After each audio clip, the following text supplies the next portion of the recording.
Good morning, everybody. Welcome to the California Nevada Chat this Friday, May 29th.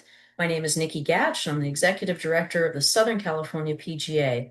On behalf of our president, Dr. Allison Kurt, as well as our colleagues from the Northern California section, President Nick Bailey and Executive Director Caitlin Doyle, welcome to the chat.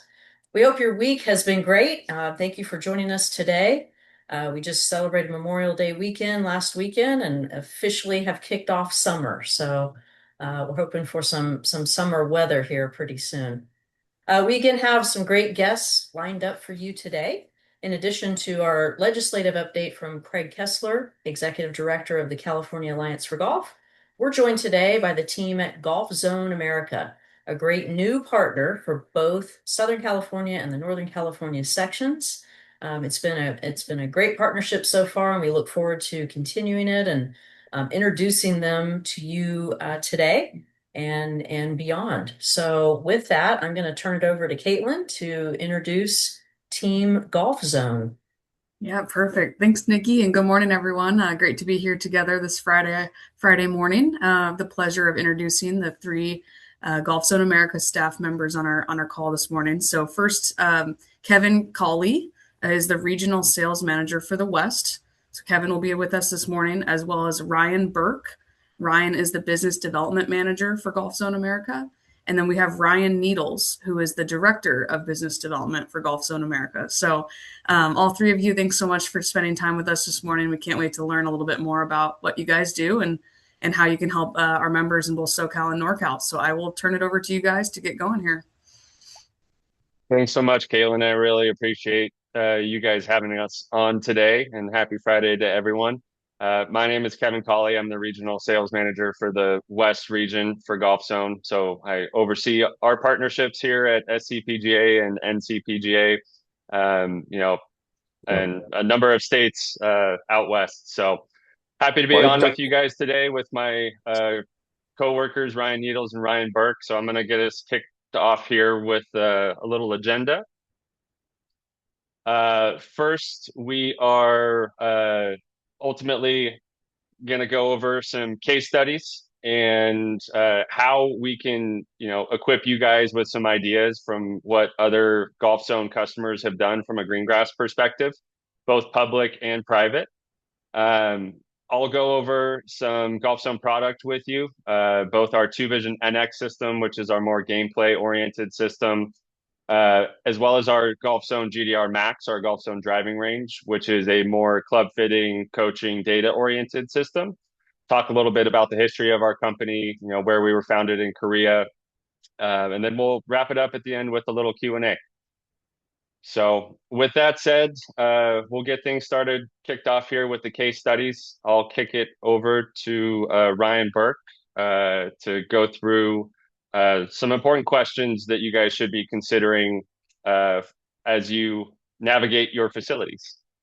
Wonderful. Thanks, Kevin. And so first of all, thank you all for joining. A little background on me. I am based out of Scottsdale, Arizona, but I've spent some time in California, worked at a couple clubs in California as well. But I've been part of the PGA for 26 years. I've been an elected member for about 12. So primarily, first part of my career was green grass, was public, private, and resort, really kind of going through every aspect of our green grass program, as well as bar and merchandiser, and then got into the sales side of the golf industry. So I've had a very wide range of experiences, and I think coming onto Golf Zone this past year has really taught me a lot about how we need to introduce this technology into our clubs and into our spaces. So I just threw a couple things that really kind of climbed to the top of what I would like you guys to think about as we go through our successful case studies, through our product knowledge, because we want to sell you simulators. We want you to have a simulator and property, but at the end of the day, the only way for us to be successful is for you to create the spaces that make sense for your clubs, that make sense for your businesses. So as we go through these case studies, really try to think about, where do you see this fitting into your club and how do you see it? So, space is the first difficult hurdle, especially with older clubs, right? We have we have simulators that'll fit into a 10-foot ceiling, and then we have simulators that are going to require a 10-7, 10-8 size. So some of your spaces just aren't going to be accessible without additional steps to be able to do that. Plus, we've got, do you want right-handed option or left-handed option? So there's width, and then, how many do you want? So what's the purpose of these simulators that you're going to be bringing into the property? And I can tell you, we have use cases for a dozen different options that people want to do. So, sometimes it is simply an area to be able to practice indoors before guys go play, or to bring out some of these rain delay people to be able to play.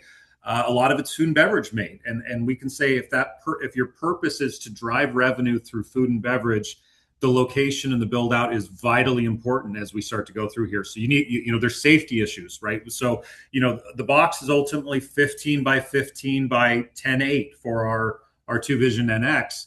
But if you're going to have seating, if you're going to have high tops, that's adding another 3 feet of space in there. And then what's the workflow for staffing? Because when food and beverage comes in, it's very important that that they feel comfortable in that space. And, I think all of you have probably experienced Topgolf. So understanding kind of how the food and beverage flow works within a confined space with 4 people playing 2 hours of golf is important to look at. And so workflow, again, really look at where that space is and how you want to utilize that space, because we have a lot of resources to help you along that way, but it's much easier for us to help build the picture of success at your facility if you can work through some of these.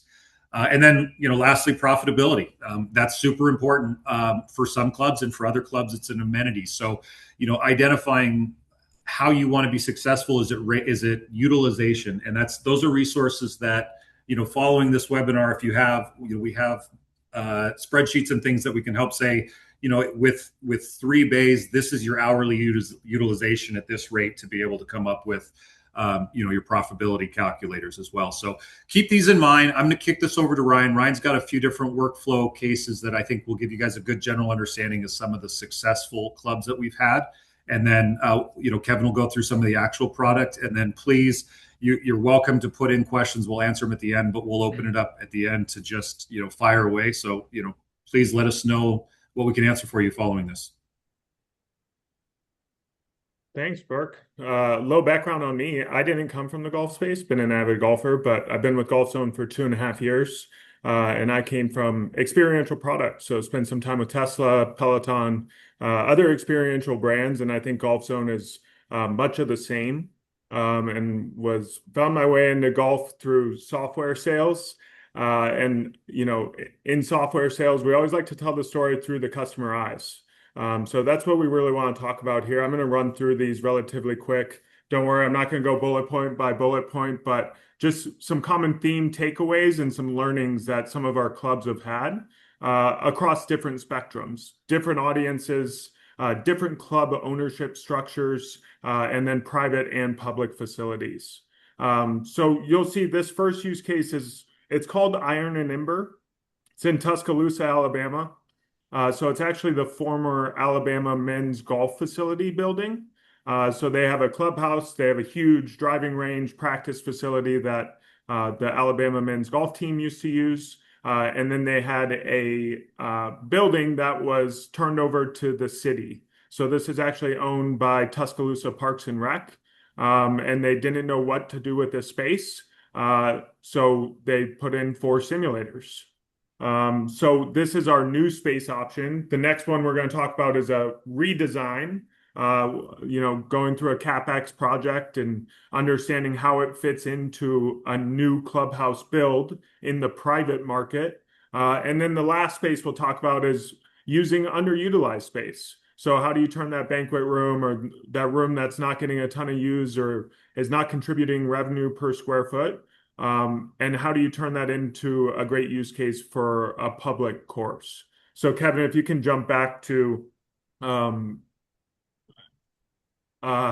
and Ember here. But Iron and Ember, like I said, it got taken over by Tuscaloosa Parks. It's public city owned. They decided to ultimately put in 4 sims. And ultimately, they understood that their audience was wanting gameplay, entertainment, and was heavy on the F&B. They're in a college town, so they do face somewhat seasonality, but they know they have a huge practice facility that draws a big demographic.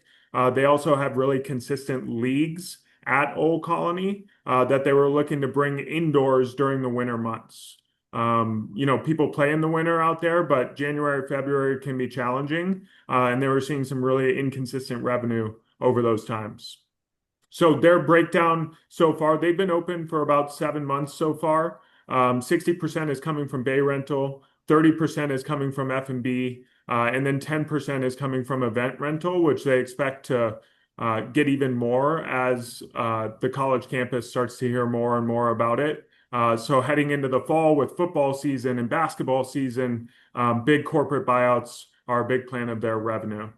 What we got from their CFO is it's really stabilized off-season cash flow, and I know a concern for a lot of clubs is staffing. Hey, if I'm going to add a simulator, do I have to add more staffing?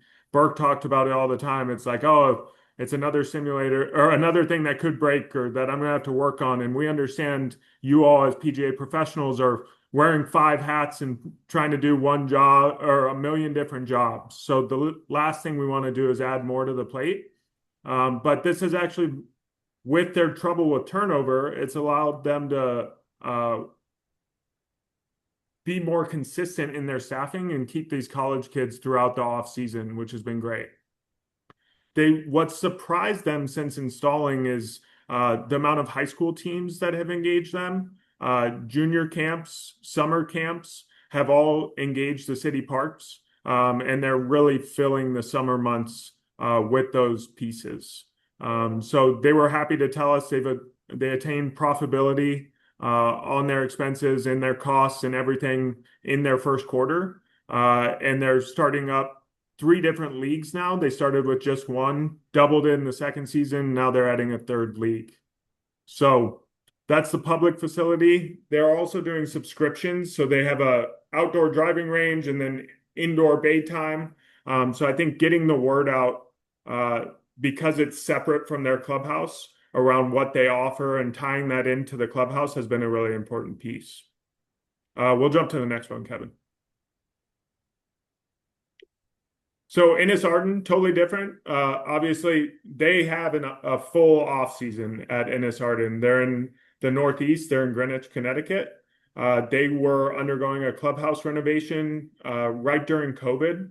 I think installed in 2021. They're a very social club, neighborhood club, a lot of families, a lot of juniors. And when they were redesigning their clubs, they were looking for things for juniors to do and for families to do in the off season. So they added 2 simulators.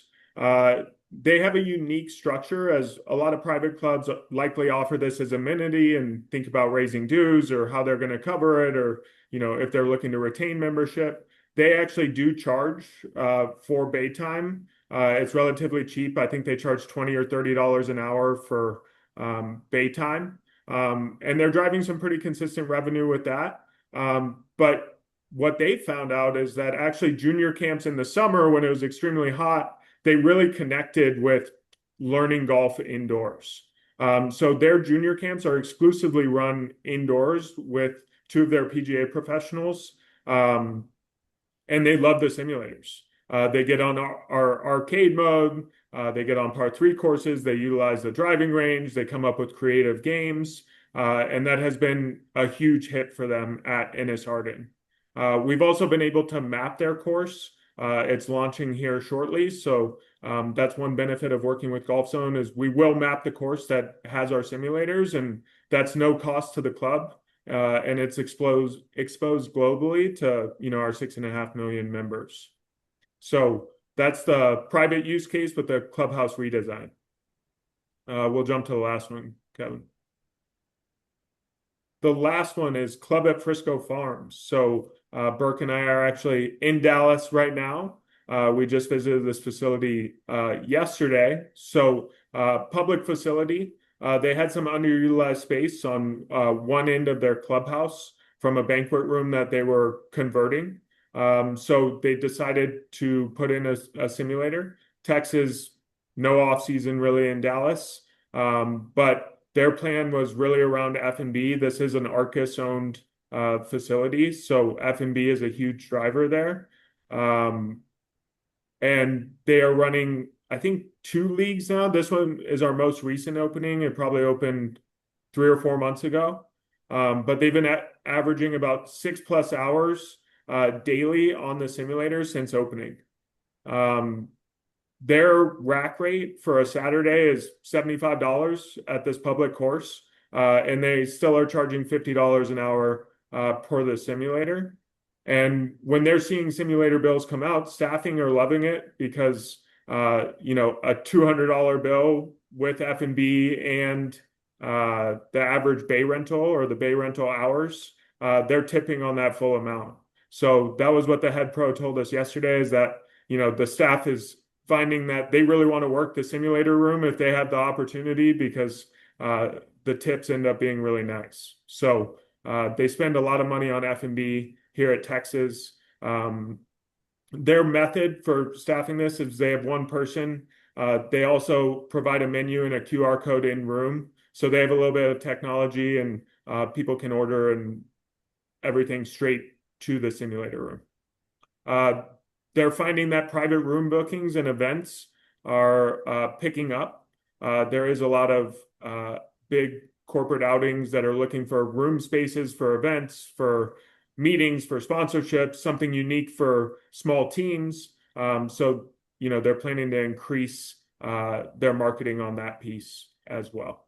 But much smaller space, and I think they did a really nice job with the design of this room.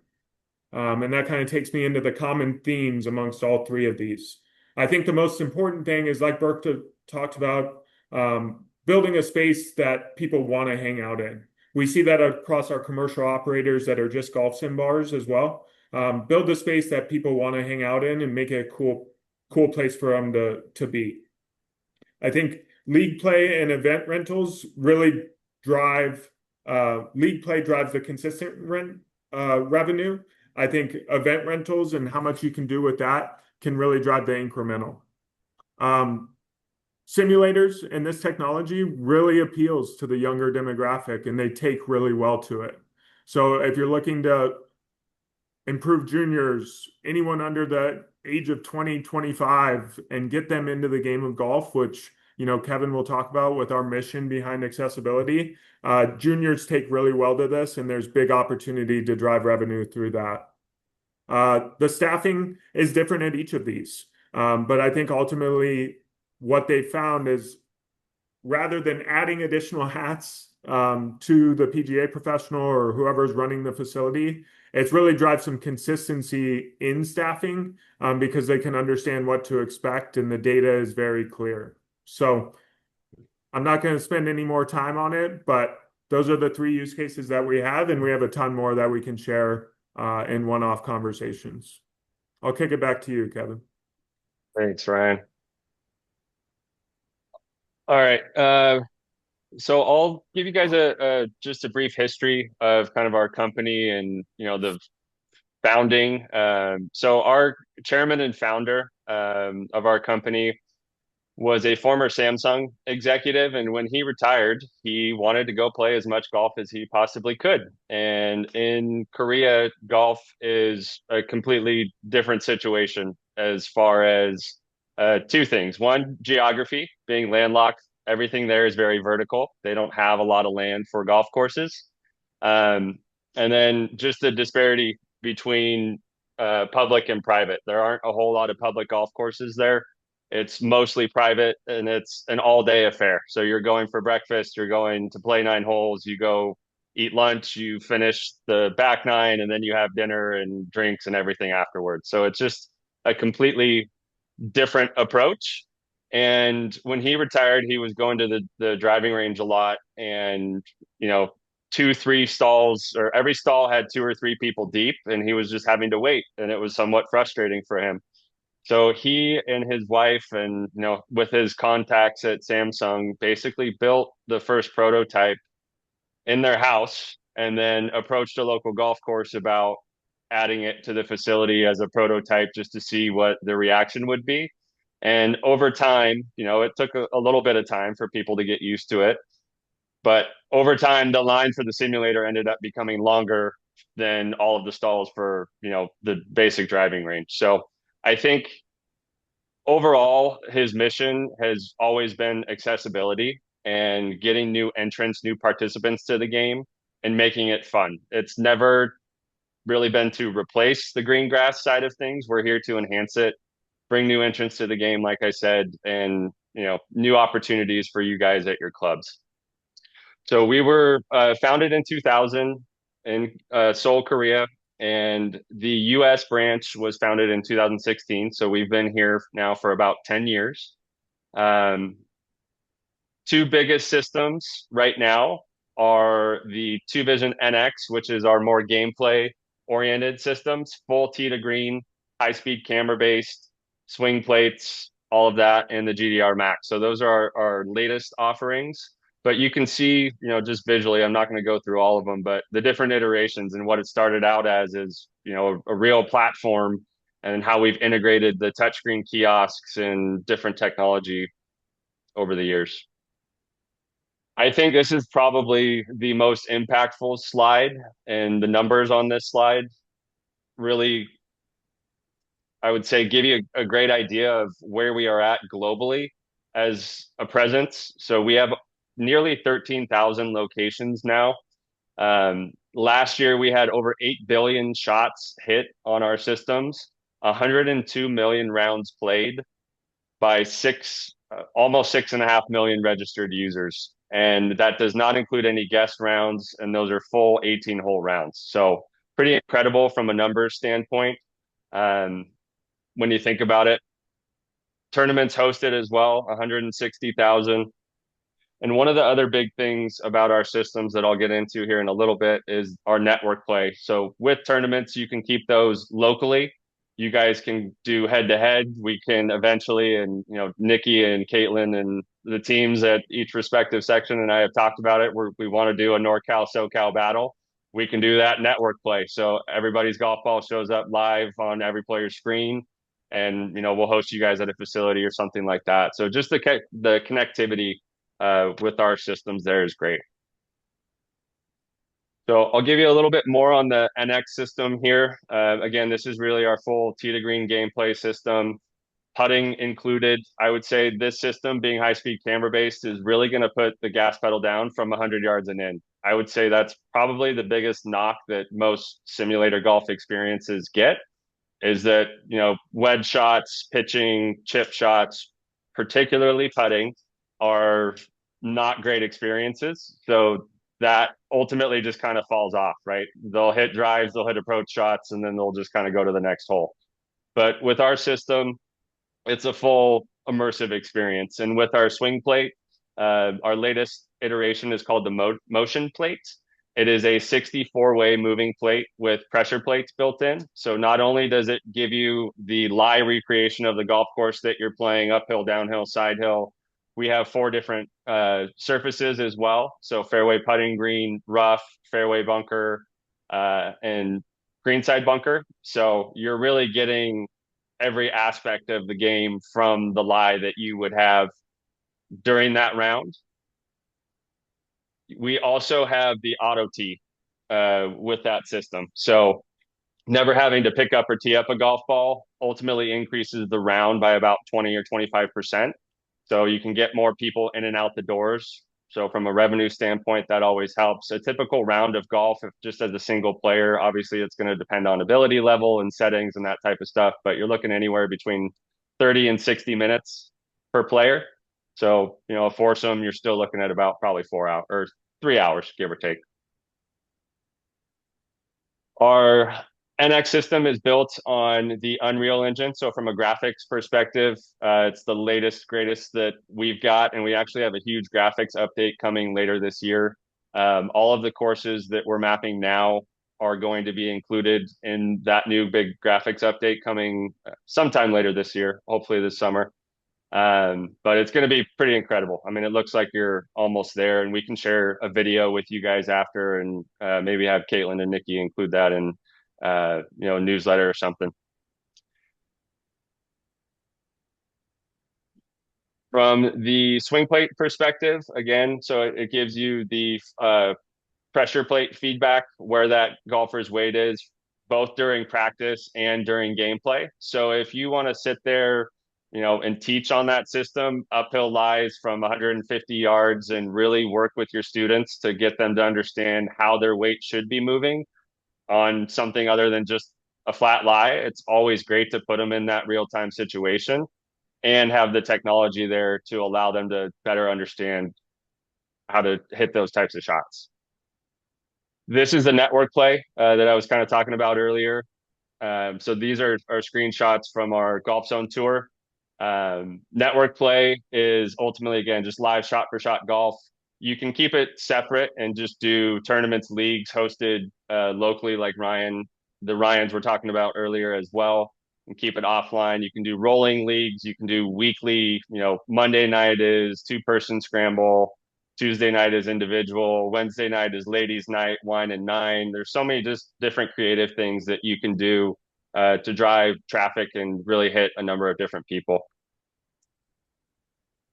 Next use case is our GDR Max, which you guys in particular, I know from a PGA Pro perspective, are going to be interested in. It is really our more data focused system and, probably our quote unquote answer to TrackMan from that perspective. It has about 30 different data points between golfer, golf club, body movement, all without having to wear anything. It has the force plates built in as well. And this is what our Golf Zone Better academies are going to be starting to use here pretty shortly. The first 5 have gotten installed, and the next wave will be not shortly behind it. But just incredible technology from an overall perspective, and goes a lot heavier into coaching, data analytics, club fitting, and it's all controlled by the user. So you can determine what data you want that player to see. So if it's a brand new golfer and you don't want to overwhelm them with, 35 different data points, you can pare it down to 5 or 6 that just make sense, whether it's, attack angle, launch angle, ball speed, spin, that type of stuff, and really not overwhelm your student. Or for the data gearheads of the world that want everything, they can pick and choose how they want it arranged and what data is most important to them. So it's a great in-depth club fitting tool and teaching tool because it goes all through the bag. It's not only driver, not only irons, wedges, but you can even fit putters on this system as well. So a little tough to see. I apologize, we don't have a better picture of it here, but the GDR Max has 2 large screens. So the top one is a touch screen where all the navigation is handled. And then the bottom monitor basically displays the side view replay of your swing, as well as the down the line view in tandem. So you can draw your lines, draw your circles, all that good type of stuff that you guys do. So this is what I was talking about from a player and operator, fitter standpoint. All these different metrics that you can capture, and it's all controlled via iPad or just directly on the screen here. So the coach or fitter can stand back and control all of this data and have it change on the screen for what they want to see and what orientation, which is great.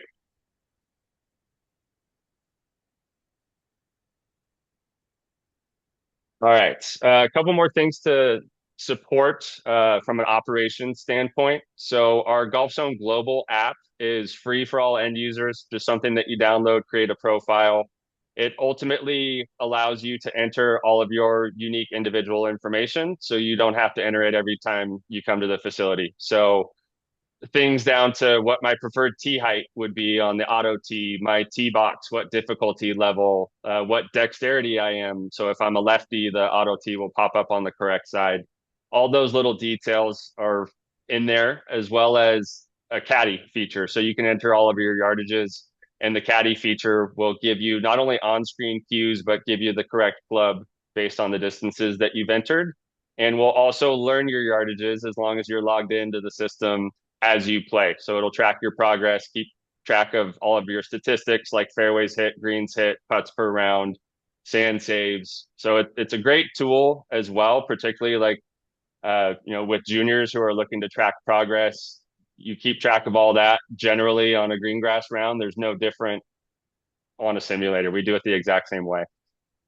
You can also sign up for tournaments and leagues on the app as well at your facility. So it's a great way to gauge pre-registration for you guys rather than, you just send out an email blast and tell them to sign up through the app or, email you guys directly. But since we've added that pre-registration feature in, it's been a great way for our operators to gauge, what types of tournaments people like, what formats, what duration, frequency, all that type of stuff.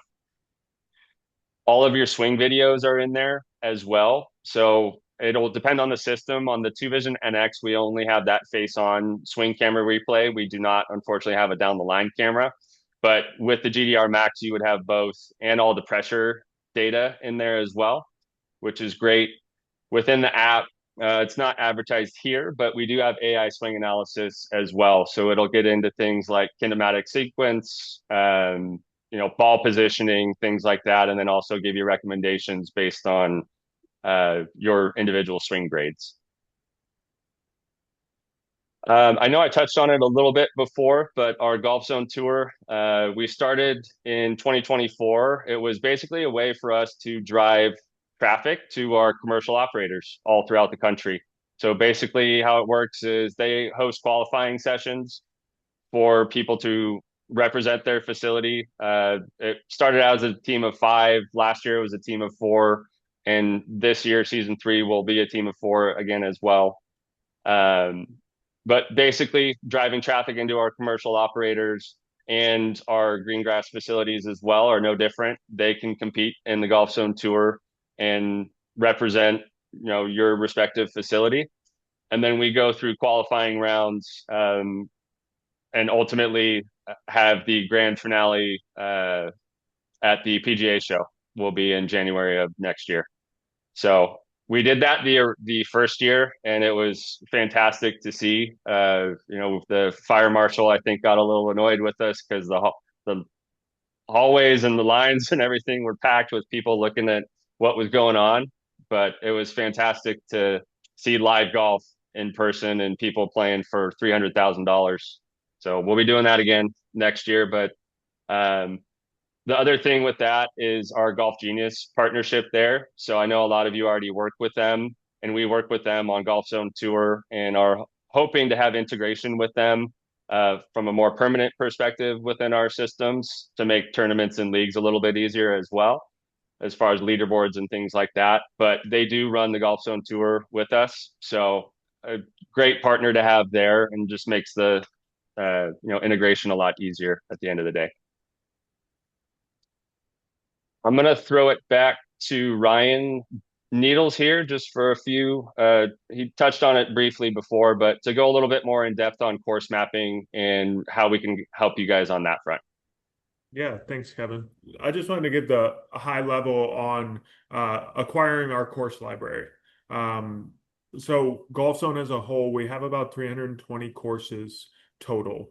When I started 2.5 years ago, because our headquarters in Korea was doing a lot of the course mapping prior to me joining, we only had about 20 to 25 US courses, and the rest were in Korea and Asia and Europe and other places. So what we heard from our consumers and our operators is that we need local courses to play, and then we obviously want all the cool destination top 100 style courses to play as well. So that's been our strategy for the past 2.5 years. And I think what we see from the end user is that they either want to come in and they want to play their home club and see what they shoot indoors versus outdoors, or use our on-course practice mode. And if they struggle on that, second ball into 18, they can go on and hit it a bunch of times over and over again.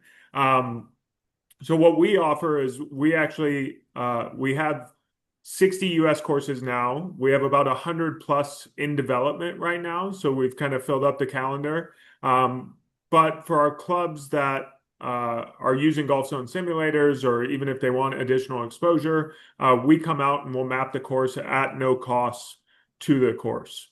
The mapping process is super simple. We have an operator that comes out, they fly a drone, they go out before the first tee time, they fly a drone, they take 250, 300 pictures. They just need a golf cart and a scorecard and someone to meet them there to give them the keys to a cart. They fly and take the pictures kind of all morning. It doesn't interrupt member play or anything else. We actually flew Shinnecock where while members were playing, and they had no issues whatsoever. Um, they spend the afternoon looking at the data, seeing what they maybe need to go out and reshoot. They might go out for a reshoot or some additional photos in the afternoon or evening, and then they're out of there, by 5, 6 o'clock. So it's just an additional benefit that we offer for Gulf Zone facilities, or if your facility is interested in getting mapped to get exposure to our 400 plus commercial operators in the United States and our 6.5 million members, please reach out to Nikki or Caitlin or Kevin or myself, and we can definitely talk about what that looks like from that perspective. Kevin, you can go to the next slide on just some of the courses that we offer. So what we're really excited about right now, Northern California, Lake Merced is getting a ton of play. People are excited about that. Obviously, from a top 5 perspective of the most courses played in North America, Pebble's always in that #1 spot. But then right behind that, we just mapped Tobacco Road in South Carolina and launched that, or North Carolina, and launched that last year, and people are loving that on the simulator. Aviara is super popular. We just mapped Shinnecock, and that should be live next month. Hopefully before the US Open, but maybe a week or two after the US Open. We're also launching Royal Birkdale for the Open. So some of our partnerships across PGA sections, including you all, including partnership with Troon and a partnership with PGA Georgia, as well as our relationship with the USGA and being the official sim of the US Women's Open and the US Men's. We did map Riviera, so if you are at the US Women's Open, we'll have an activation there, and you can play Riviera on property. Hopefully, eventually they'll let us release it globally, but for now it's on property, which is really exciting. So they hadn't let anyone do that prior to us, but that's kind of course mapping in a nutshell. And I think from there, we're just going to jump into Q&A and leave a little bit of time for that. But we very much appreciate the time and are open to conversations and questions as they come up. Absolutely. Thank you guys. Wow, that was amazing. Thanks for running all that down. Lots of information for everyone. If you have a question and you're on the call, just drop it into the Q&A box. But I think Nikki and I both have a couple questions. So I'll start first. Obviously, indoor golf and simulator golf is just absolutely booming, right? Like in SoCal and NorCal and just across the country. I mean, I see these forums come through daily about new indoor facilities opening up. So when a golf professional's wanting to sell this, maybe to their board of directors or their management about like, hey, we really need this, what are some points that you would give of advice to our golf professionals to kind of talk about how this leads to member retention and that this is a really good thing long-term for their club? Yeah, I'll let Burke handle that as a... Yeah, I think it goes back to those questions that I put on that first slide is you have to build, what do you want out of this, right? If it's going to be an instruction-based tool, you're not going to have it directly in the clubhouse, right? So then are we talking about a different facility or a different spot, or who owns that portion of the business, right? And I have a lot of operators that find that, the simulator is not something that you need to have manned as much as the room or space that you're holding within it, right? Especially when it comes to food and beverage, right? These guys will be comfortable with the app. And so, being able to present it to the board or to the executive team this is where I think we can benefit, right? There's courses that have limited driving ranges, or they have, or hot summer months. So what's the end goal here? Is it an amenity, or is it a revenue generating opportunity? And I think you got to pick what one you're trying to go after first and foremost. Because I find people that say, well, we want to do corporate outings. I think we want to do food, but then they tell me that it's an old racquetball court at the end of the hallway. And so, yes, it's a beautiful space to be able to do something, but it doesn't feel fun to walk into a racquetball court and hit in a loud bay, right? You need to deaden the walls. You need to have a putting area, so we have a lot of very successful, and I think it's because the people that, are PGA professionals. Obviously, I'm a little bit more on I love the PGA and I love what we've done. And I think we're the best to understand what we can do with a simulator on our property. So I think building that out, having conversations with us and saying, if your club has to make money off this, then we have to figure out where that money's coming from, and whether that's our utilization, corporate rentals, or food and beverage. We need to answer those questions first and foremost, because we have leasing options. We have, there's it's an investment, but it can be paid off very quickly if you do it right. But it's not something that I think we've had a lot of clubs that have put it in and then try to figure out what it's going to be. And I think we've proven that over the last 2 years. And you'll see that, that change in a lot of different commercial event, locations, is the people that just put it in and then tried to create the ecosystem have struggled. And those that opened it with that ecosystem have just thrived, because to Caitlin's point, this market is just exploding. And I think that the PGA professionals are the best ones to do this correctly. And I think mixing the on-course and in facility is something that we're all going to have to do in the future, because it just opens up so many more opportunities. Caitlin, real quick, just to lean into the question too around, find out what facilities are in a 5 or 10 mile radius. Maybe poll your members and your demographic and understand what the interest is. But I would lean into the fact that, if they're not coming here to play indoor golf, that revenue is driving down the street 3 or 4 miles to play indoor golf somewhere else. So yeah, I would lean into that when approaching the board or ownership or whoever it may be. Yeah, super well said. Yeah, I'd have to be really intentional about it and building this out. So yeah, great answers. I'll read one that we have in the chat box. It says, what have you seen as the biggest challenges implementing the simulators into the building space? Yeah, I think ceiling height is our challenge with our moving swing plate. Especially in older buildings and things like that. I think ceiling height is probably the most consistent challenge. But I think one that Burke has brought up to me many times is, how do you make it feel like part of the club and not a separate space, like you mentioned with the racquetball court?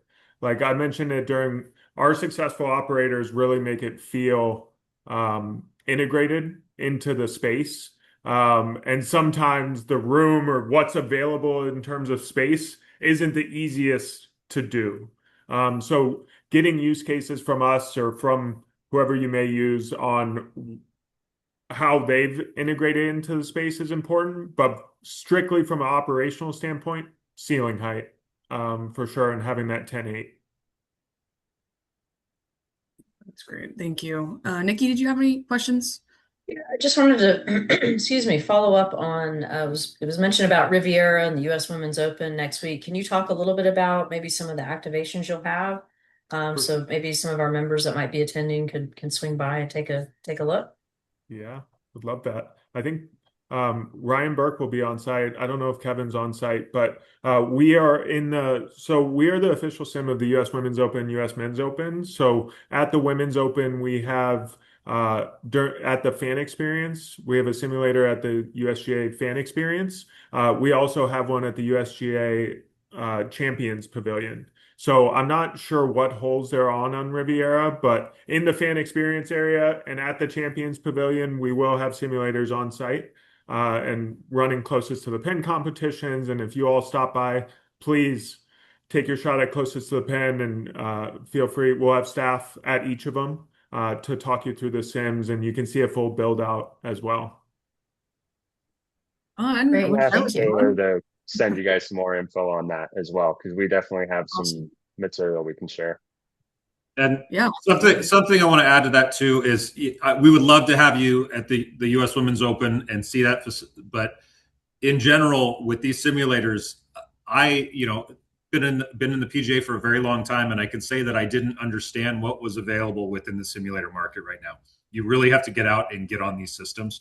We have a number of commercial locations all through Southern and Northern California. Kevin has that list probably memorized by heart. So, as you start to build that vision, we can get you in front of the right operator or right golf course that has one of these installed, so that you can get in there and play it. Because just the ability to not walk up and get the balls from the auto tee, see the moving floor plate, that stuff just blew me away. And I think you need to get on there so that you can visualize, is this something that my members are really going to run towards because it is so different? And I think the answer is yes in most cases. It's just a matter of how does it make sense for the club to do it. Like she said, ceiling heights over 10 feet make it very difficult. And that's, that moving floor plate, which I think is one of the coolest differentiators in a club, to be able to have, golf is played on an uneven surface. And so we do that. We replicate that. We have the different turfs and interactions to that. We have a very good putting option with a laser that shows you start line. And so I feel without moving forward into the screen and having and the auto tee, it is an incredible experience. So, please get out there. We're happy to coordinate it and make sure that you get some time on the simulators. Yeah, absolutely. I can speak to that too, just from being at the PGA show and seeing you guys and seeing your activation. I mean, it just truly blew us away when we were there. I mean, you have to go there and see it. So I'm thankful thank you for saying that to our members, because I certainly agree on that. And we do have a showroom in Irvine that is open to anyone and everyone. So just reach Awesome. out to me. I can coordinate that with you guys individually, whether it's there or if you're in NorCal, we can work something out with one of my commercial partners up there as well. But would be happy to get you on one of our systems, because there's no substitute for test driving the vehicle for sure. Absolutely. Awesome. Well, thank you guys so much. We're right at our time. We do have Craig Kessler is going to be on next. You're welcome to stay, or if you have to jump, no problem. Obviously, your contacts are up on the screen, so all the members can see that and hopefully send some notes if they have follow-up questions or inquiries or whatnot. But thank you guys so much for the time, Ryan, and Kevin, Ryan squared, and Kevin for the time, and we look forward to seeing you guys soon. Thank you all for guys. joining. Fantastic. Thank you. Great. Kevin, Great. can you The floor is yours. stop sharing the screen? Oh yeah, there we go. Craig, the floor is yours, my Okay, friend. the floor is mine without introduction. Okay, so it's been a while since we've met on this particular webinar, so much has happened, most of it good, and that's what I'm going to lead with. There's one disquieting thing, and if I run out of time before I get to it, that's just as well. So the legislature is at halftime now. That means that each house is done. All the bills that were filed and went through committee and made it through appropriations either got through a floor vote and moved over to the other house, or they didn't. The good news about this particular session, and I said it in the newsletter that came out earlier this week, and I'll say it again here. From golf's perspective, this is probably the best legislative session we've had in many years. We didn't have any of the sort of bills that caused our jaws to drop, that put us into action either. Well, we had one, but we thought we could defeat it. In opposition, no, we weren't dealing with issues like independent contracting, certain substances, no pesticides in the California coastal zone, nothing that no runs of public golf endangerment acts, nothing like this. So I'm going to focus on three things that I think I would like to highlight. We sponsored a bill in this particular session, Assembly Bill 1954, authored by Assembly Member Chris Ward of San Diego. It creates an unfair business practice in the California Business and Professions Code, which allows either an owner of a publicly held golf course or the operator of a publicly held golf course to sue for $2,500 per violation anyone who brokers or trades in their tee times without written authorization, or certainly without some kind of form of consent. Good news, it made it through all its committees. It passed through appropriations, which is always a tight squeeze, and it passed the Assembly 70-0. It's moved on to the state Senate, where the author would like to issue one small amendment to it that we're 100% supportive of, and then would go back to Assembly in that particular form. So I've been optimistic from the beginning on this, but I'll have to say that when you're dealing with legislation, whether it's Sacramento, even more so in Washington, D.C., we will have a victory parade when we have a Gavin Newsom signature on the bill after Labor Day this year. So we'll keep you in touch. The one bill we opposed, because we oppose it every year, which would take the state to full time, to standard time, full time. There'd be no more daylight saving time. Made it out of committee with a lot of dissent, including the chair of the committee in the state senate who did not vote for it, and as a result of that, failed in appropriations as we expected it to. The good news on that is, as much as I anticipate that the sponsors of this kind of legislation will come back year after year after year after year because they're very dedicated to their cause, there is a bill now in the House of Representatives that is moving because it's the United States House of Representatives, that because it's attached to a greater transportation bill, has a good chance of passage. The U.S. Senate, through something called the Sunshine Act, has already brought up in the past, but it never got to the House, a bill that would take the entire nation to daylight saving time. If that were to happen, the state's ability, or California's ability, to go to something else other than that would be preempted. That would be good news, and this would take something off our plate. Not that the golf industry was ever pushing for daylight saving time in the middle of winter. It's just that other forces required us to make a choice, and it's very clear from the golf industry's point of view what that choice needs to be. We didn't upset the status quo. It was upset for us. A couple other bills that we watched in this session for what they might tell us about where things were going. Probably the one of greatest interest to golf would be PFAS. For those who are not familiar with these kinds of things, that's what's referred to as forever chemicals, mostly forms of plastic that stay in bodies, stay in rivers and so forth. They don't degrade like most things do. And so there's a lot of evidence that they cause problems. We stayed off the bill in anticipation of whatever coming out of the assembly, and it has come out of the assembly, being restricted to agriculture for the moment anyway, and restricted and having all those applications that are in process exempt. So we're going to continue to watch it, and our judgment was correct on that. So that's good news. But it is something that golf needs to pay attention to, because anything called a forever chemical that doesn't degrade is certainly going to be an issue that's going to be with us for a long time. And ultimately, while it doesn't affect golf in the way it might agriculture, it's still going to affect the way in which we manage these golf courses. And this is something that we'll stay atop of. There were a few other bills, and I have to go into great detail why we tracked them, and we don't have time for that detail. But if anyone gives me a call, I'll be happy to share it with you in excruciating detail. But to suffice it to say that at the halftime, all looks good on that count. Another piece of good news, obviously, many of you are probably not aware, but maybe Nikki and Caitlin are aware, and a few others, that California has long sort of lobbied the American Golf Industry Coalition, which is the national body that does National Golf Day and that represents the industry in Washington, D.C. We have felt that they haven't always focused on some of the issues that are most important to us here in California and to those of us in the greater Southwest. It's sort of like what else is new. This part of the country oftentimes a little bit ignored by those on the Eastern Seaboard. The good news is that coalition has decided to take up as a major long-term initiative the whole issue of water. Now, that's a national focus.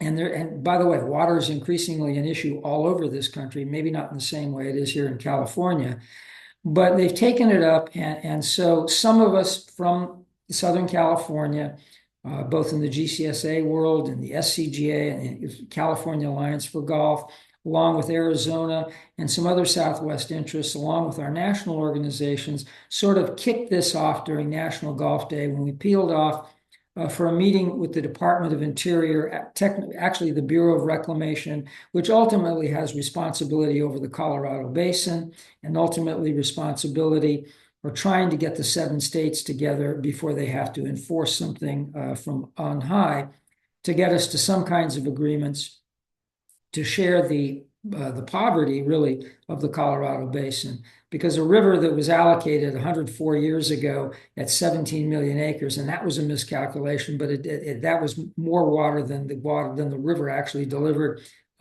before current climatic conditions, but it didn't make any difference for 70, 80 years. but it makes a huge difference now. The Colorado Basin's in the middle of a 25-year severe drought of record nature, and that's getting worse and worse despite a recent dusting of snow in the Rockies. That's actually a much more severe situation than our own Sierra Nevada, which is in much better shape. But 40 million Southwesterners depend on it. So we, beginning with this meeting with the Department of the Interior and having some conversations to develop the same kind of long-term relationship at the national level that I think we here in California, and particularly Southern California, have been very successful in developing those relationships for close to 20 years now, whether it's with local water retailers, whether it's with the big wholesaler in Southern California, the Metropolitan Water District. It has served the golf industry extraordinarily well, particularly at those periodic times when we get into drought, when we get into crisis. We have been working with those agencies. They understand the way we irrigate. They're impressed with the way we irrigate. They understand that we've reduced our water footprint consistently over the years, that we're committed to reducing it even more. And as a result of that, when it hits the fan in a crisis, we fare a lot better than others because of our performance, not because we're lucky or because we're favored or because of politics or anything like that. But as I say, we've been able to indicate how serious we are about these things, and we've collaborated and cooperated with them. I think we're at the dawn of doing that at a national level, and that will serve us very well in California because so much of our fate is dependent upon the Colorado Basin, which involves 6 other states and complicated compacts and law of the river. That's good news as well. And in fact, those who went to National Golf Day, I think in a variety of ways, even though they were a little irritated with us in California for issuing a few criticisms a few years ago, but in essence, they've kind of followed suit, and we've been quite appreciative, and we've praised them for perhaps following suit and not taking some of those things personally. The one disquieting thing, and I'm just going to mention and acknowledge it because many of you are aware of it, is nothing more than a motion that was brought in the LA City Council that would put a $4 per square foot parcel tax on 7 private clubs within the city limits, just the 7 clubs. And you'll recognize all of them. They're the elite clubs. If you do the math, you realize how much $4 a square foot amounts to anywhere from $22 million to $55 million in taxes on those facilities. Let me say, nothing's come back, nothing's moved forward. As you can imagine, behind the scenes, there's a lot of upset and a lot of confusion. And literally, I think some of us have spent every day on the phone at least once, if not twice, if not 3 times, trying to ferret through this. I would share more than that with you, but that would be at the risk of misinforming you because anything I say may be obviated by a phone call I have in a few minutes after this particular meeting, as things are extraordinarily fluid. If there's one thing that has gained, I think, the California Alliance for Golf and the whole golf industry great credence in years is that we have been credible. When we say something, it's accurate. When we do something, it's intellectually honest. And when we put out information, you can count on it. And that's why I'm reluctant to say anything more than yes. The fact that you haven't heard a lot from us doesn't mean that we're not paying attention. It just means that it's much better part of wisdom to not share things and not make public statements until we have some handle on what or what isn't going on. Just as a final factual matter, June 26th is the last day for the LA City Council to act to put something on the ballot. So I'll just leave it at that. So we will know definitively we don't even know what would be on the ballot. A motion is just to direct the city attorney and the other agencies to come back with something. And that motion hasn't even been heard by the full council yet. So you can figure the time frame, figure the confusion, and I'll simply leave it whether it gets on a ballot. If it gets on a ballot, that's a whole different issue. If it doesn't, this is an issue that I've been warning for at least a decade was going to pop up, and here it is. So it won't be going away, and much later when there's some more definition about it. And with that, it is now 10:59, and I'm going to sign off. Wow. Thanks, Craig. Appreciate it. Lots going on, and thank you for always keeping us informed and updated and advocating on all of our behalf and the behalf of our game and industry. We appreciate it. Thank you all for joining. We hope you enjoy the rest of your Friday and your weekend. And we will see you next month on June 26th. And just a reminder, if you did phone in and listen on your phone, we don't have record of who you are. So please reach out to your respective sections. Let us know you were on so that we can give you your PDR credits. So with that, Caitlin, any final words? No, just great. Great. Have a great weekend. Stay safe, and we'll see you next month. Take care. Sounds great. Thanks, everybody.